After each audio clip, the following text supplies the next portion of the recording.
কি বলে যদি বাকের ভাইয়ের ফাঁসি হয় তাহলে আগুন জ্বলবে ঘরে ঘরে, কিন্তু রাস্তাঘাটে মিছিল মিটিং হয়েছিল, সেটা যে হুমায়ুন আহমেদ স্যার করাইছিলেন এরকম কোনোভাবে ধারণা আছে?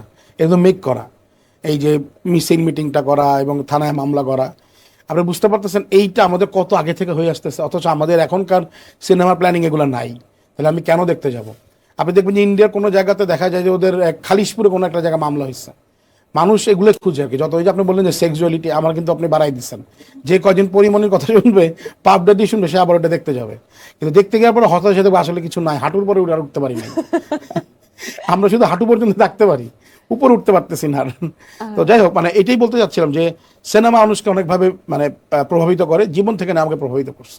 ইদানিং তো আসলে নায়িকারা যদি লাইভেও আসে, মানুষ দেখি যে বেশ একটু অবাক হয়ে যায়, কিংবা মানুষ একটু ভয় থাকে যে এখন কি যেন একটা হবে। প্রচারণা আসলে কিভাবে হবে? এই প্রমোশনাল স্টান্ট গুলো করাই তো এখন বিপদ হয়ে গেছে। এটা এটা আসলে কি, আমি যেটা বলতেছি যে আমরা কি করব বুঝে করতে পারতেছি না। মাঝখানে আমি দেখলাম যে হ্যাঁ, মানে আপনি সাদিয়া মানে প্রশ্ন করতেছেন আর কি। তো এই আমার মনে হয় জিনিসটা গোছানো দরকার ছিল, প্যাক করা দরকার ছিল, এবং আমি করা ফেলার পরে সে থেকে পিছিয়ে আসার কোনো অপশন নাই। আমি যেটা করছি বুঝেই তো করছি না, আমি তো না বুঝে জিনিসটা করি না। যখন আমি যেটা করার পর আবার গেট ব্যাক করো, তার মানে কি আমি বুঝি নাই, এটা হওয়া যাবে না আসলে। যদি যেমন ফারিন একটা করেছিল, ফারিন কিন্তু গেট ব্যাক করে নাই। ফারিন আমি যতদূর জানি দীপ্ত টিভির একটা ওটিটি ট্রাই করেছে, এটাই হওয়া উচিত। আমি বুঝেই করছি, সেটা পাবলিক কেউ পজিটিভলি নিবে, কেউ পজিটিভলি নিবে না। আমরা তো সবাইকে খুশি, আপনি কিন্তু সবাইকে খুশি করতে পারবেন না। আপনি হয়তো আপনার প্রডিউসারকে খুশি করতে পারবেন, চ্যানেল মালিককে খুশি করতে, তার রুচি তার টেস্ট অন্য জায়গায়। সো আমার কথা হচ্ছে ওইটা, যে আপনি যখন পাবলিক স্ট্যান্ডে নামছেন, টিমের সাথে আপনি এক হয়েছেন, টিম যেটা চাইছে, আপনি যেটা চাইছেন সেটা আপনি করেছেন।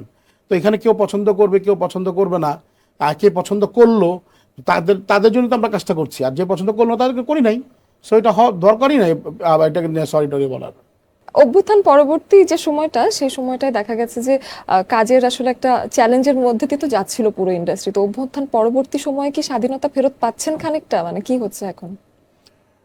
আমাদের ইন্ডাস্ট্রিতে খুব বেশি চেঞ্জ, মানে কি আমাদের এখন স্পন্সর নাই, মানে এটা ছাড়া আর সবই তো ঠিক আছে। দেখলাম টাকার অভাব, মানে যে যাদের টাকাওয়ালারা তো নাই, তো যাদের সুগার ডিডিরা ছিলেন তাদের সুগারগুলো নিয়ে চলে গেছেন, ড্যাডিরাও চলে গেছেন, তো ওনারা নাই আর কি। তো এটা একটা প্রবলেম যে আমরা আসলে স্পন্সর পাচ্ছি না।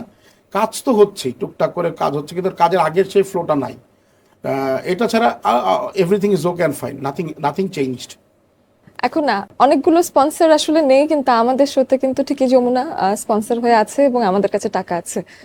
কারণ আপনাদের দম আছে, এই শোটার দম আছে দেখে যমুনা আছে। এই শোটার দম না থাকলে যমুনা থাকতো না। ধর পদ্মা, মেঘনা, অন্য কোনো নদী এসে জয়েন করতো, কিন্তু অ্যাপ্রিসিয়েট টু যমুনা যে আপনাদেরকে এইভাবে তারা সাপোর্ট দিয়েছে, সেটা উচিত। বর্তমানে সেন্সরশিপ নাকি উঠে যাচ্ছে, তো সেটা কেমন ভাবে দেখছেন? ভালো তো, মানে যেটা ধরেন যে আপনি সেন্সরশিপ রাখা যখন ছিল, এর আগে কি তো